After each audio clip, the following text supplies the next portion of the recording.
Welcome to Sri fibre news. ముందుగా headlines.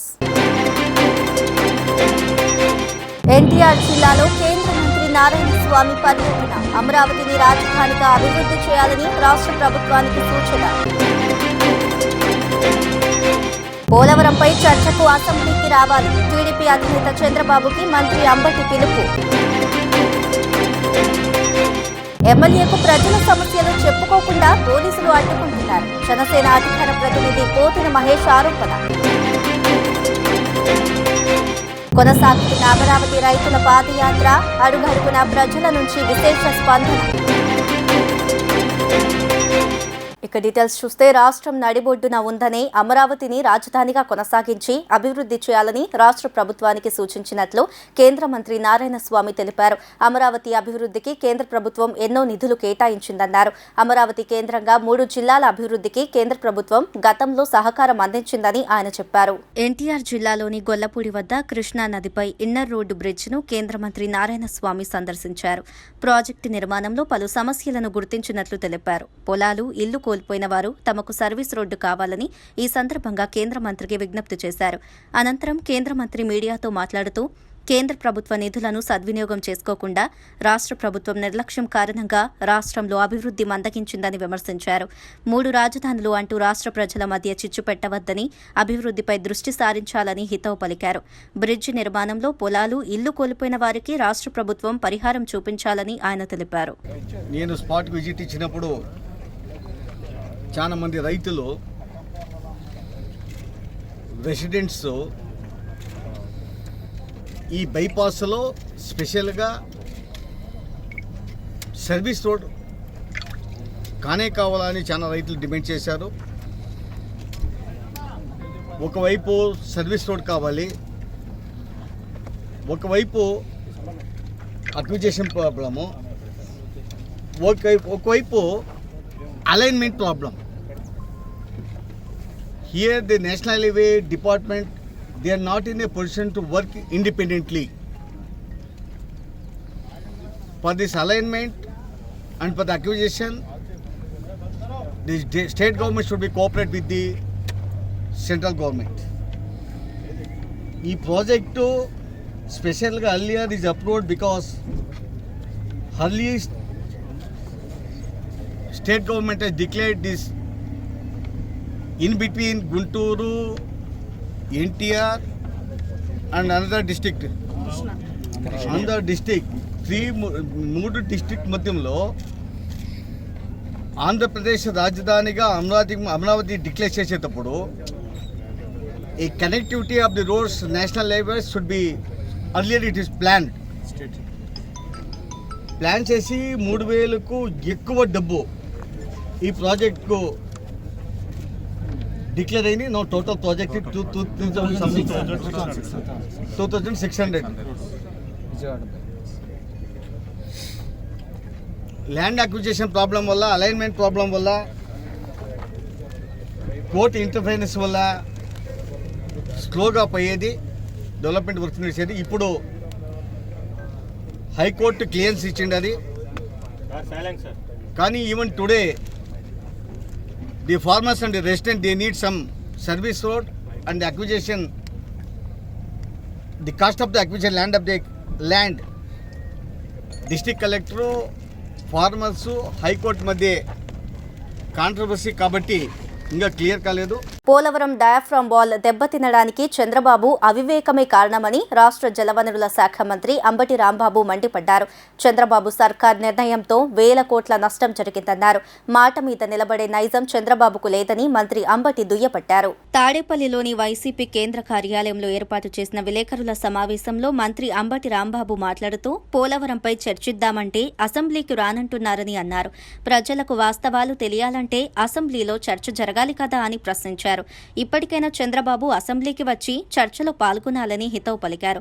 2018కి Polavaram పూర్తి చేస్తామని ప్రగల్భాలు పలికి చేతులెత్తేశారని ఆరోపించారు. మాట మీద నిలబడే నైజం చంద్రబాబుకు లేదని దుయ్యపట్టారు. తాను ముఖ్యమంత్రి అయితే తప్ప శాసనసభకు రానని చంద్రబాబు మంగమ్మ శపథం చేశాడని గుర్తు చేశారు. నేను రాను అంటూనే శాసనసభ ప్రాంగణంలోకి ముర్ముకి ఓటు వేయడానికి వచ్చాడని మండిపడ్డారు. నువ్వు రావు కానీ నీ ఎమ్మెల్యేలు వస్తారా? నీది ఒక పాలసీ, నీ పార్టీది ఒక పాలసీ ఉంటుందా అని ఎద్దేవా ఎద్దేవా చేశారు. ప్రాంతాల మధ్య విద్వేషాలు సృష్టించేందుకే అమరావతి పాదయాత్ర అని ఆరోపించారు. అమరావతి అనేది ఓ పెద్ద స్కామ్ అని, ఆ కుంభకోణానికి పునాది వేసింది చంద్రబాబే అని విమర్శించారు. అమరావతి పాదయాత్రలో ఒక్క రైతు అయినా ఉన్నారా అని నిలదీశారు. వికేంద్రీకరణే తమ ప్రభుత్వ విధానమని, 3 ప్రాంతాల అభివృద్ధే తమకు ముఖ్యమని ఆయన స్పష్టం చేశారు. పోలవరం కుంటుపడిందని, వేల కోట్ల రూపాయల నష్టం జరిగిందని మేము చెబుతూ వచ్చాం. చంద్రబాబు నాయుడు గారు మినీ మహానాడులోనూ, ప్రెస్ మీటుల్లోనూ, లేకపోతే ఎక్కడన్నా ధర్నాలు జరుగుతున్నప్పుడు చర్చకు సిద్ధమా, డయాఫ్రమ్ వాల్ దెబ్బతినిపోవడానికి వైఎస్ఆర్ కాంగ్రెస్ పార్టీ కారణమే, జగన్ రెడ్డే కారణం అని సవాళ్లు విసిరారు. ఆ సందర్భంలో మేము చర్చకు సిద్ధమని చెప్పాం, శాసనసభకు రమ్మని కూడా చెప్పాం. దానికి అప్పుడు ఆ రోజుల్లో ఇరిగేషన్ మంత్రిగా చేసినటువంటి దేవినేని ఉమ్మగారు చర్చకు మేము సిద్ధం, రాంబాబు గారు చర్చకు సిద్ధమంటున్నాడు కాబట్టి తాడేపల్లికి రమ్మంటారా, లేకపోతే పోలవరం రమ్మంటారా అనేటువంటి ప్రగల్భాలు పలికారు. తాడేపల్లి వస్తారా చర్చకి, పోలవరం వస్తారా చర్చకి? ఇవాళ భారత ప్రజాస్వామ్యంలో చక్కని వేదికలు, ప్రజా సమస్యలు చర్చించడానికి పార్లమెంటు, అదేవిధంగా రాష్ట్రాల్లో శాసనసభలు ఉన్నాయి. అక్కడ చర్చలు జరుగుతాయి, ప్రజా సమస్యల మీద చర్చ జరుగుతుంది. నేను అడుగుతా ఉన్నా ఇవాళ, చర్చకు సిద్ధమా, చర్చకు సిద్ధమా అని ప్రగల్భాలు పలికినటువంటి చంద్రబాబు నాయుడు గారు, రండి సార్ చర్చకు రండి, శాసనసభలో చర్చిద్దాం. నేను చర్చకి ఎట్టా వస్తాను, నేను శపథం చేశాను కదా, నేను మళ్ళా ముఖ్యమంత్రి అయితే తప్ప శాసనసభకు రాను అని చంద్ర శాసనమా ఏదో మంగమ్మ శపథంలాగా చంద్ర శపథం చేశాను కదా, రాను అని అనొచ్చు. నేను అడుగుతా ఉన్నా, మీకు అసలు మాట మీద నిలబడే హక్కు ఎక్కడుంది, ఆ అలవాటు ఎక్కడుంది? నేను శాసనసభకు రాను అన్నారు మీరు, కానీ శాసనసభ ప్రాంగణంలోకి వచ్చారు. దేనికి వచ్చారు? ద్రౌపది ముర్ముకి ఓటు వేయడానికి వచ్చారు. నేను శాసనసభ హాల్లోకి రాలేదే, శాసనసభ ప్రాంగణంలోకే వచ్చానే అనేటువంటి మాట మీ పార్టీ వారు మాడుతూ ఉన్నారు. అసలు ఏమిటి, వాట్ ఈజ్ యువర్ పాలసీ? శాసనసభకు మీరు రాను అని ప్రతిజ్ఞ చేస్తే మీకు ఒక పాలసీను, మీ పార్టీకి ఒక పాలసీ ఉంటుందా? మీరు మాత్రం రారు, మీ శాసనసభ సభ్యులందరూ వస్తారు. నేను అడుగుతా ఉన్నా, మీకు ఒక పాలసీ, మీ పార్టీ నాయకులకు ఒక పాలసీ ఎందుకున్నది? నేను శాసనసభ బహిష్కరించమని నేను అనడంలా, రావద్దని నేను అనడంలా. చంద్రబాబు నాయుడు గారేమో బహిష్కరిస్తారు, తొమ్మాయి దగ్గాయి అందరూ లీడర్ లేని వాళ్ళందరూ వస్తారు, ఏదో ఒకటి గందరగోళం చేసి సభను డిస్టర్బ్ చేసి మా చేత నెట్టించుకుంటారు. ఇది జరుగుతున్నటువంటి తంతు. ఎమ్మెల్యేకు ప్రజలు సమస్యలు చెప్పుకోకుండా పోలీసులు అడ్డుకుంటారా అని జనసేన అధికార ప్రతినిధి పోతిన మహేష్ ప్రశ్నించారు. ప్రజల సమస్యలు వినలేని వారికి పర్యటనలు ఎందుకని నిలదీశారు. జన సైనికులను చూస్తూనే వైసీపీ నేతలు భయపడిపోతున్నారని పోతిన మహేష్ అన్నారు. వన్ టౌన్లో గడప గడపకు మన ప్రభుత్వం కార్యక్రమంలో మాజీ మంత్రి, స్థానిక ఎమ్మెల్యే వెల్లంపల్లి శ్రీనివాసరావు పాల్గొన్నారు. జనసేన పశ్చిమ నియోజకవర్గం కార్యాలయం మీదుగా కార్యక్రమం సాగింది. ఈ క్రమంలో వెల్లంపల్లికి సమస్యలపై వినతి పత్రాలు అందించేందుకు జన సైనికులు సిద్ధమయ్యారు. విషయం తెలిసిన పోలీసులు జనసేన కార్యాలయం వద్ద భారీగా బందోబస్తు ఏర్పాటు చేశారు. పార్టీ కార్యాలయం నుంచి జన సైనికులను బయటకు రాకుండా పోలీసులు అడ్డుకున్నారు. వినతి పత్రాలు తీసుకోకుండానే వెల్లంపల్లి ముందుకు వెళ్లిపోయారు. జనసేన వైసీపీ కార్యకర్తలు పోటాపోటీ నినాదాలు ఆ ప్రాంతం హోరెత్తింది. పోలీసులు వెల్లంపల్లి తీరుపై జనసేన నేత పోతిన వెంకట మహేష్ ఆగ్రహం వ్యక్తం చేశారు. ఈ సందర్భంగా మహేష్ మాట్లాడుతూ తమ పార్టీ కార్యాలయం ముందుకు వచ్చి కమెడియన్ వేషాలు వేశారని వ్యాఖ్యలు చేశారు. పశ్చిమ నియోజకవర్గంలో ఎన్నో సమస్యలతో ప్రజలు పాట్లు పడుతున్నారని తెలిపారు. వెల్లంపల్లి దేవాదాయ ఆస్తులు దోచుకున్నట్లు తమ వద్ద ఆధారాలు ఉన్నాయన్నారు. వాటిని చూపించి ప్రజాప్రతినిధిని ప్రశ్నించే హక్కు ప్రజలకు ఉండదా అని ప్రశ్నించారు. తమ పార్టీ కార్యాలయం ముందు ఇంతమంది పోలీసులా, మేము దొంగలమా, దోపిడీదారులమా, దోచుకుని దాచుకున్న వారికి రక్షణ ఇచ్చి మరీ దర్జాగా తిరగనిస్తారా అని ప్రశ్నించారు. అవినీతిని ప్రశ్నించే మమ్మలను అడ్డుకొని ఆంక్షలు పెడతారా అని నిలదీశారు. ఇది రాజన్న రాజ్యం కాదు, రౌడీల రాజ్యం అని ఆరోపించారు.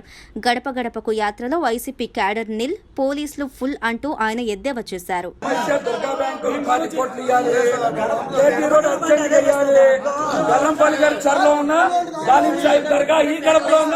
భోగవలి సత్రం ట్రస్ట్ కేసులో వదిలేరు, అయ్యే రాజ్యం.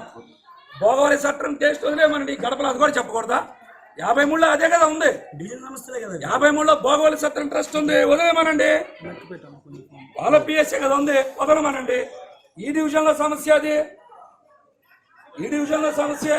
కేటీ రోడ్ దీనికి అటాచ్డ్ ఏమనండి. అమరావతి ఏకైక రాజధాని అంటూ చేపట్టిన మహాపాదయాత్ర కొనసాగుతోంది. మూడో రోజు దుగ్గిరాల నుంచి ప్రారంభమైంది. దుగ్గిరాల పట్టణంలో స్థానికులు పూలు చల్లి రైతుల పాదయాత్రకు మద్దతు తెలిపారు.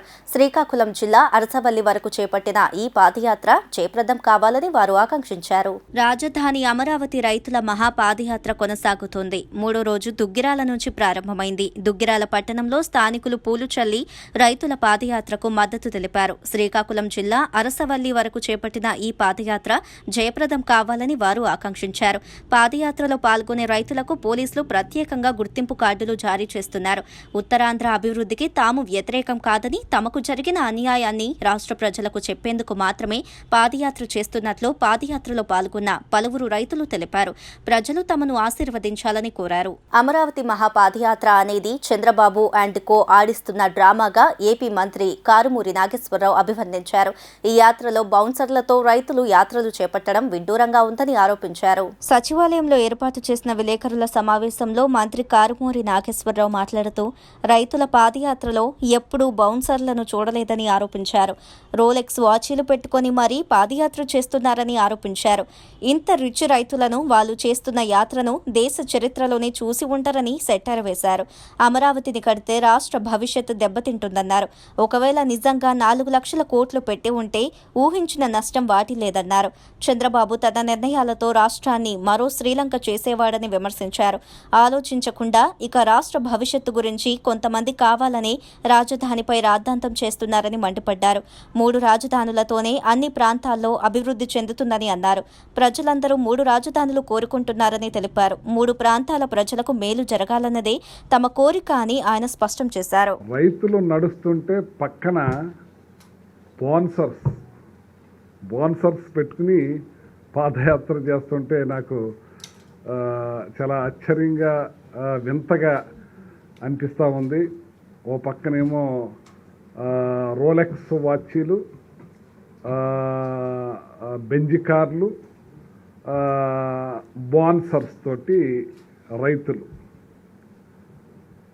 ఇక్కడ అందరికీ తెలుసున్నదే రైతులు ఇక్కడ ఎలా ఉన్నారు, ఆ రైతులు నడిసే రైతులు ఎలా ఉన్నారనేది ఆశ్చర్యంగా ఉంది. నేను 2009 ఎమ్మెల్యేగా ఉండగా ఈ రాష్ట్రం విడిపోయినప్పుడు అసెంబ్లీలో గట్టిగా మాట్లాడటం జరిగింది. ఈ రాష్ట్రాన్ని ఎట్టి పరిస్థితుల్లోనూ విడదీయొద్దు, ఈ రాష్ట్రం కలిసి ఉండాలి, ఈ రాష్ట్రం విడిపోతే మా వాళ్ళ పరిస్థితి ఏంటి. మా ఏరియా ముఖ్యమంత్రులు ముందు ఆలోచించలేదు.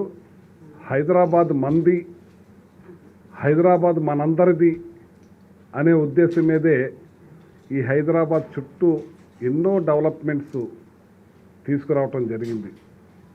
బిహెచ్ఎల్ వచ్చినా, డిఫెన్స్ ఫ్యాక్టరీ వచ్చినా, ఆర్డినెన్స్ ఫ్యాక్టరీ వచ్చినా, మరి హెచ్ఏఎల్ వచ్చినా, ఈసీఎల్ వచ్చినా, ఎన్నో ఇండస్ట్రీస్ అన్నీ హైదరాబాద్ చుట్టూనే. కానీ దూరాలోచన అప్పుడున్న ముఖ్యమంత్రులకి ఉండుంటే కొన్ని వైజాగ్, కొన్ని విజయవాడ, కొన్ని తిరుపతి పెట్టుంటే ఈ పరిస్థితి మా బిడ్డలకు ఉండేది కాదు.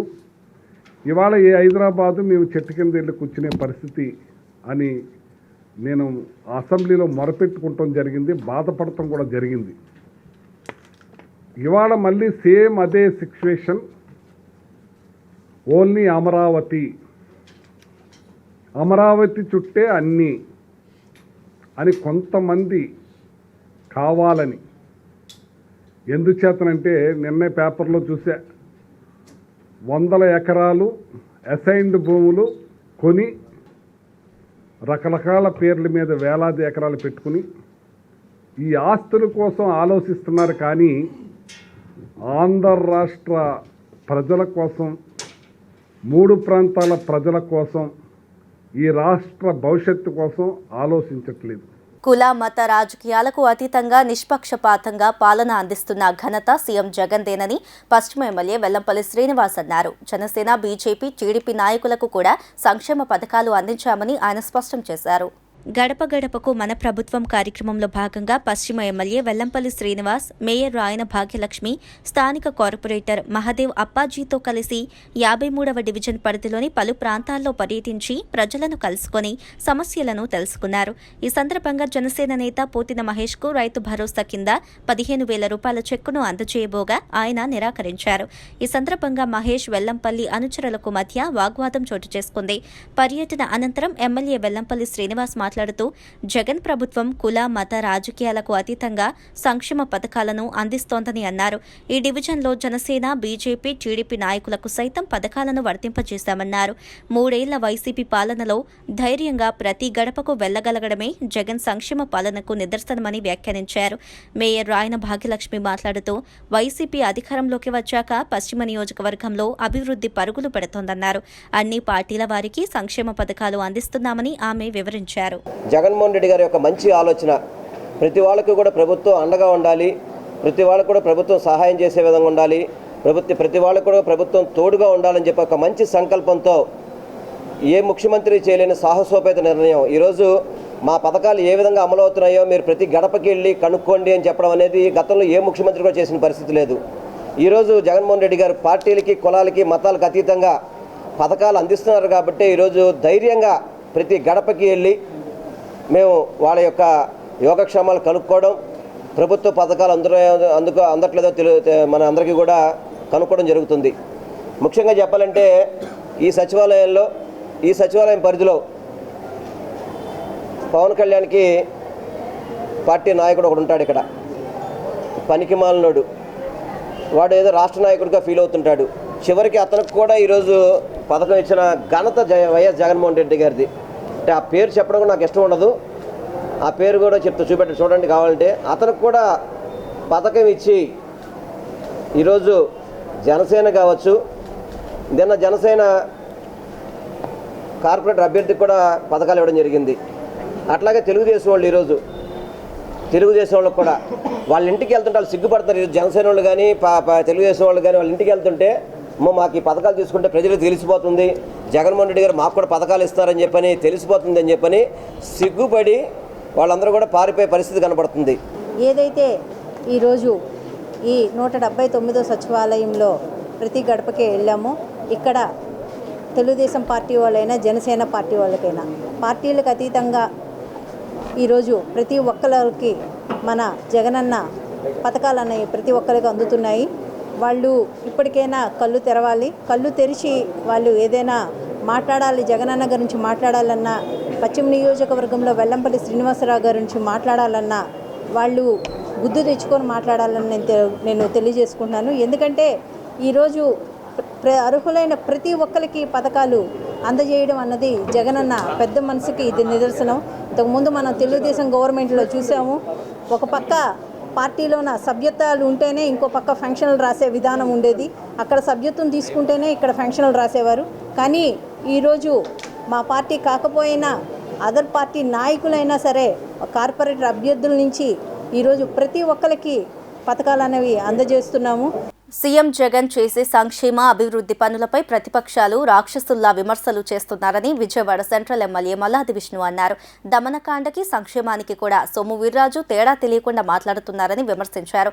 రాష్ట్రంలో డిపాజిట్లు కూడా రాని బీజేపీ తమపై మాట్లాడటం హాస్యాస్పదంగా ఉందన్నారు. 61వ డివిజన్ 261 సచివాలయం పరిధిలో గడప గడపకు మన ప్రభుత్వం కార్యక్రమం జరిగింది. ఈ కార్యక్రమంలో డిప్యూటీ మేయర్ అవుతూ శ్రీ శైలజారెడ్డి, స్థానిక కార్పొరేటర్ ఉమ్మడి రమాదేవి వెంకట్రావుతో కలిసి ప్రశాంతి నగర్లో పలు ప్రాంతాల్లో పర్యటించి స్థానిక సమస్యలను అడిగి తెలుసుకోవడంతో పాటు ప్రభుత్వం అందిస్తున్న సంక్షేమ పథకాల లబ్ధిని కరపత్రాల రూపంలో అందజేశారు. ఈ సందర్భంగా దామనకాండానికి, సంక్షేమానికి కూడా సోము వీర్రాజు తేడా తెలియకుండా మాట్లాడుతున్నారని విమర్శించారు. రాష్ట్రంలో డిపాజిట్లు కూడా రాని బీజేపీ మాపై మాట్లాడటం హాస్యాస్పదంగా ఉందన్నారు. చంద్రబాబు అధికారంలో ఉన్నప్పుడు పాలన చేతకాలేదని ధ్వజమెత్తారు. గడప గడప కార్యక్రమాన్ని బలోపేతం చేస్తూ చేస్తూ సీఎం జగన్ సచివాలయాలకు నిధులు మంజూరు చేశారని 261 సచివాలయం పరిధిలో 3,50,00,000 రూపాయలు సంక్షేమానికి అందించాలని తెలిపారు. ప్రాంతంలో వచ్చినటువంటి సమస్యల్ని పరిష్కరిస్తూ ప్రజలకు ఎటువంటి ఇబ్బంది లేకుండా చూడాలి అనేది ఒక ప్రభుత్వం యొక్క ఉద్దేశం, జగన్మోహన్ రెడ్డి గారి యొక్క ఉద్దేశం. 3,50,00,000 రూపాయలు ఈ సచివాలయంలో సంక్షేమ కార్యక్రమాలు ఈ 3 సంవత్సరాల్లో మేము చేయడం జరిగింది. 96 సచివాలయానికి 4 కోట్ల రూపాయలు అంటే మీరు చూడండి ఎంత నిధులు ఖర్చు పెడతామో, ఎంత నిధులు పేదరిక నిర్మూలనకి ఇస్తున్నాము, ఎంత నిధులు వారి జీవన స్థితిగతులు మెరుగుపరచడానికి ఇస్తున్నాము. ఇట్లాగా మేము చేసే పనులని రాక్షసుల్లాగా ప్రతిపక్షాలు అడ్డుతగులుతూ ఉన్నాయి. మీరు చేయరు, మేము చేస్తుంటే ఏడుస్తారు.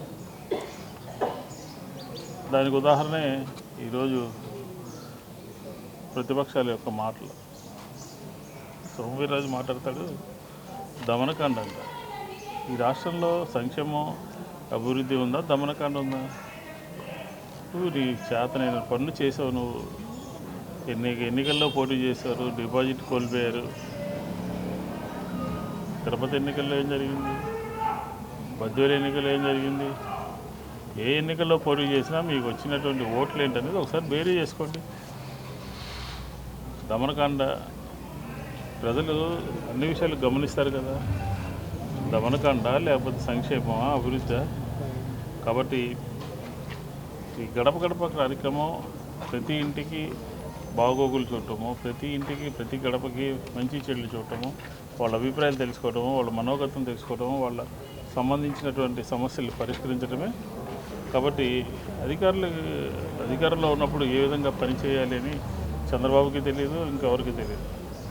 జగన్మోహన్ రెడ్డి గారి నాయకత్వంలో మమ్మల్ని అందరినీ ఒక ప్రజల దగ్గరికి పంపించి ప్రభుత్వం విధానాలని, ప్రభుత్వం చేస్తున్న పనుల్ని, ప్రభుత్వము ఈ పని చేశాము అని చెప్పని అక్షర రూపంలో, పుస్తక రూపంలో అన్నీ వాళ్ళకి ఇస్తూ రికార్డెడ్గా ముందుకెళ్తున్నటువంటి ప్రభుత్వం మాది. ఏ గుమ్మంలోనూ కూడా లోటు లేకుండా ప్రభుత్వ ఉద్యోగులు లేకపోతే పెద్ద పెద్ద వ్యాపారస్తులు తప్ప సామాన్యుడికి మధ్యతరగతి గడప గడప మేలు చేస్తుంది అని చెప్పని ఈ సందర్భంగా మనం చేసుకుంటాం. టీడీపీ అధినేత చంద్రబాబును సొంత పార్టీ నేతలే తిడతారని వైఎస్ఆర్సీపీ తూర్పు నియోజకవర్గం ఇన్ఛార్జ్ దేవినేని అవినాష్ ఆరోపించారు. విజయవాడలో టీడీపీ భూస్థాపితం అయిపోయిందని అవినాష్ ఎద్దేవా చేశారు. ముఖ్యమంత్రి వైఎస్ జగన్మోహన్ రెడ్డి ఆయన కుటుంబ సభ్యులను విమర్శిస్తే సహించేది లేదని టీడీపీ నాయకులకు దేవినేని అవినాష్ వార్నింగ్ ఇచ్చారు. ఈ సందర్భంగా వైసీపీ తూర్పు నియోజకవర్గం ఇన్ఛార్జ్ దేవినేని అవినాష్ మాట్లాడుతూ ఉమ్మడి కృష్ణా జిల్లా టీడీపీ సమావేశం ఒక స్క్రిప్ట్ ప్రకారం జరిగిందని ఆరోపించారు.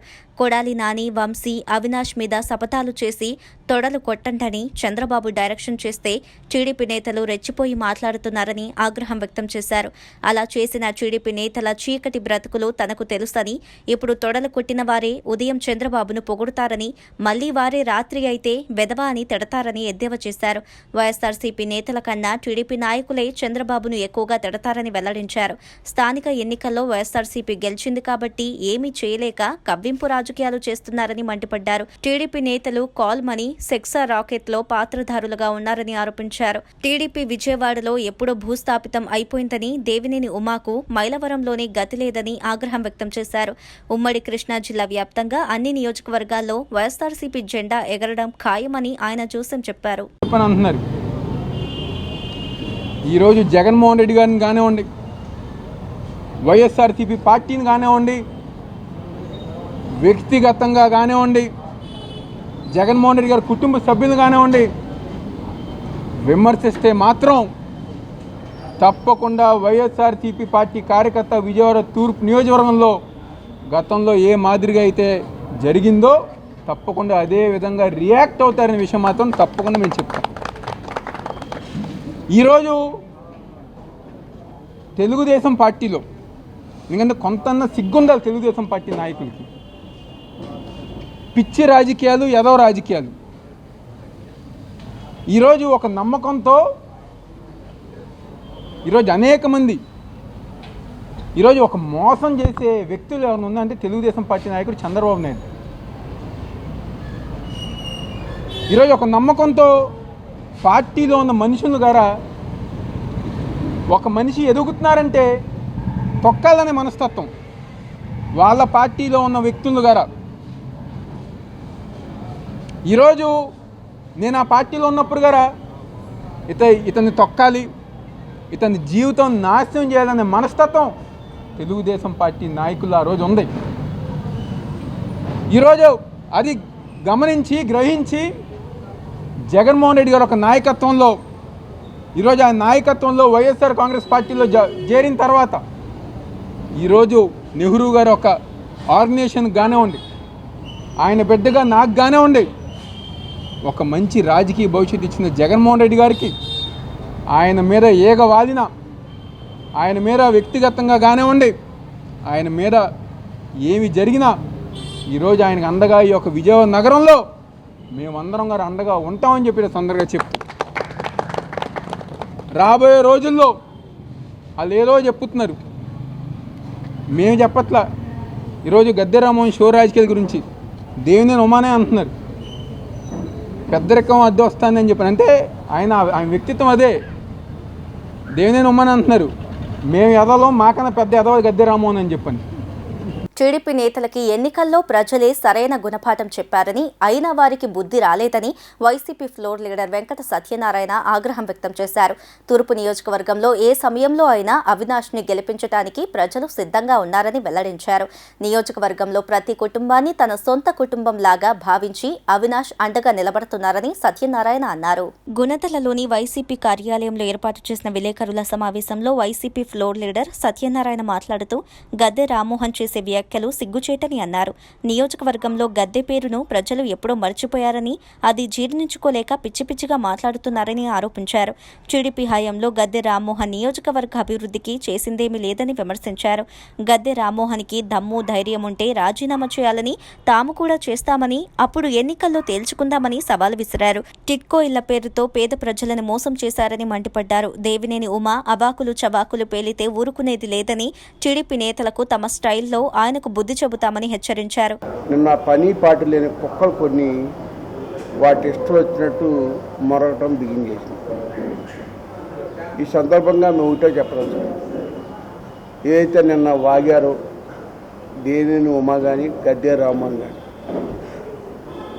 మేము చెప్పాల్సిన ఈ రోజున ప్రజలందరూ కూడా వాళ్ళకి సరైన గుణపాఠం చెప్పడానికి ప్రజలు రెడీగా ఉన్నారు. కారణం ఏంటంటే తూర్పు నియోజకవర్గంలో ఎవరి దగ్గరికి వెళ్ళినా, తెలుగుదేశం నాయకుల దగ్గరికి వెళ్ళినా, రేపు ఎప్పుడు ఎన్నికలు జరిగినా ఎవరయ్యా మీకు శాసనసభ్యుడిగా ఎన్నుకుంటారంటే అవినాష్ గారని చెప్పడానికి ప్రజలందరూ కూడా, మేము చెప్పడం కాదు, ప్రజల దగ్గరికి వెళ్తే వాళ్ళు చెప్తారు. కారణం ఏంటంటే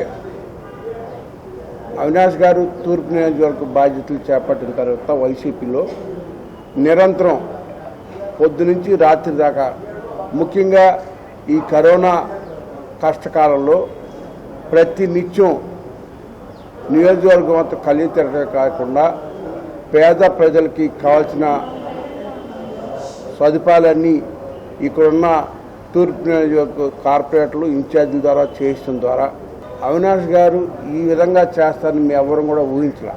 అనంతరం డిప్యూటీ మేయర్ బెల్లం దుర్గా మాట్లాడుతూ టీడీపీ నేతలు పిచ్చి పిచ్చి ప్రేలాపనలు పేలుతున్నారని ఆరోపించారు. దేవినేని ఉమా వైసీపీ నేతల గురించి దిగజారి మాట్లాడటం సరికాదని అన్నారు.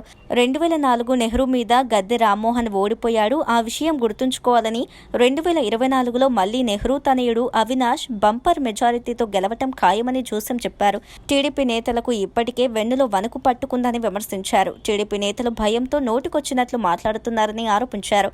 అవినాష్ నిత్యం ప్రజల్లో ఉంటున్నారని, ప్రజల సమస్యలు పరిష్కారం చేస్తున్నారని తెలిపారు. 2024లో ప్రజలు అవినాష్కు పట్టం కట్టడానికి సిద్ధంగా ఉన్నారని స్పష్టం చేశారు. గద్దె రామ్మోహన్ గత కార్పొరేషన్ ఎన్నికల్లో 15వ డివిజన్ అభ్యర్థిని కూడా పెట్టుకోలేని స్థితిలో ఉన్నారని తెలిపారు. గద్దె రామ్మోహన్ షో రాజకీయాలు చేస్తున్నాడని ఆగ్రహం వ్యక్తం చేశారు. అవినాష్కి గద్దె రామ్మోహన్కి నక్కకి నాగలోకానికి ఉన్నంత తేడా ఉందని పేర్కొన్నారు. అవినాష్ గురించి ఎవరు నోరుజారి మాట్లాడినా సహించేది లేదని ఆమె హెచ్చరించారు. తూర్పు నియోజకవర్గ ఇన్ఛార్జ్ అవినాష్ గారి గురించి నిన్న చాలామంది ప్రేలాపన చేస్తూ, పిచ్చివాగుడు వేస్తూ, తొడగొడుతూ, ఏదో సభలో కురుక్షేత్ర సభలో తొడగొట్టుకుంటే పెద్ద మనుషులు ఎవరు, అది వాళ్ళ యొక్క పిచ్చి వ్యవహారం అని ప్రజలు నవ్వుకుంటూ పోతున్నారు. ఎందుకంటే తొడలు కొడితే రాజకీయ భవిష్యత్తు ఉంటుంది అనే విధంగా వాళ్ళు ఆ రకంగా పిలిచిన తొడగొడతాకి వాళ్ళలో ఎవరు రాలేక వాళ్ళే పిలుచుకుని మరీ మాట్లాడుతున్నారు. నిన్న జరిగిన విషయంలో మాట్లాడుకుంటే దేవినేని ఉమా గారు ఆయన రాజకీయ భవిష్యత్తులో ఉన్న వయసు మా అవినాష్ గారిది, ఆయన గురించి మాట్లాడి ఆయన ఎంత దిగజారిపోయి మాట్లాడారంటే ఆయన వాళ్ళ ఫ్యామిలీని తొక్కి ఏ రకమైతే రాజకీయాల్లోకి వచ్చారో ప్రజలందరికీ తెలుసు. కానీ మా యొక్క నాయకులు మాలాంటి సామాన్యులకు కూడా పదవులు ఇచ్చి ఈరోజు ఆయన యొక్క రాజకీయ భవిష్యత్తును కూడా తాకట్టు పెట్టే నాయకుడు ఎవరంటే అది దేవినేని అవినాష్ గారు. దేవినేని ఫ్యామిలీ అలా ఉంటుందని మా యొక్క రాజకీయ భవిష్యత్తుకు మాకు ఇచ్చిన పదవులే దానికి నిదర్శనం.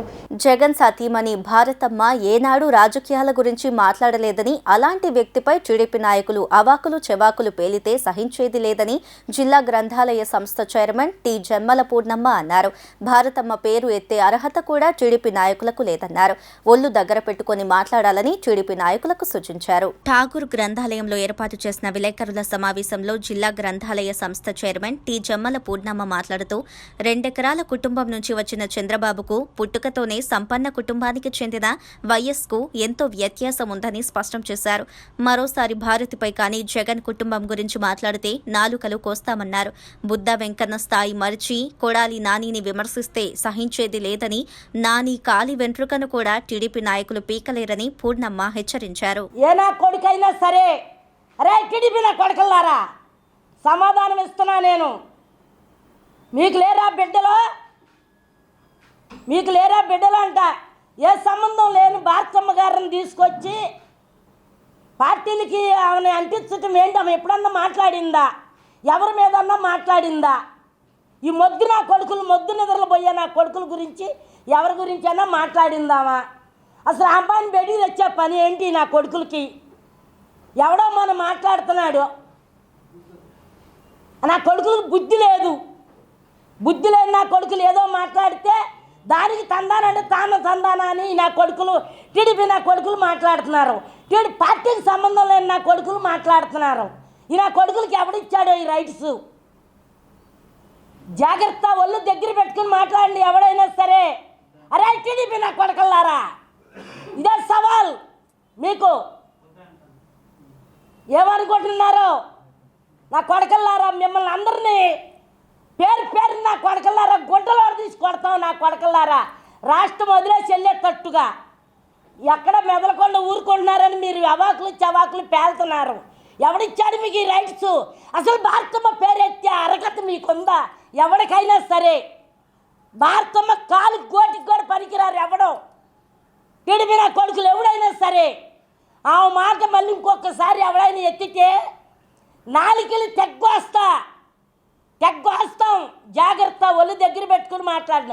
అరే బొద్దాయంకన్నా ఏం మాట్లాడుతున్నావురా? కొడాలి నాని ఏమంటున్నావురా నువ్వు? కొడాలి నాని విమర్శించే స్థాయిరా నీది? అసలు నువ్వెందరి బతికేంతరా? పైసలు వడ్డీలకు ఇచ్చుకుని సెక్స్ ర్యాకెట్ నడుపుకున్న నా కొడుకు నువ్వు బొద్దాయంకన్నా మాట్లాడతావా? బొద్దాయంకన్నా నీ ఒళ్ళు దగ్గర పెట్టుకోకపోతే నా కొడక నిన్ను అదే అక్కడే కనకదుర్గమ్మ వార్త రోడ్డు మొగల నిన్ను నరుకుతావురా నా కొడక. 2014 కల్లా మిమ్మల్ని వచ్చి చంపాలా? కొడాలి నాని గారు వచ్చి 2024 కల్లా వచ్చి చంపాలన్న. చంపే రైట్స్ మీ నాయకుడు మీకు ఇచ్చాడురా, మా నాయకుడు మాకు ఇవ్వలేదురా. సమటి నా కొడకల్లారా. ఈ వార్తలు ఇంతటితో సమాప్తం. నమస్కారం.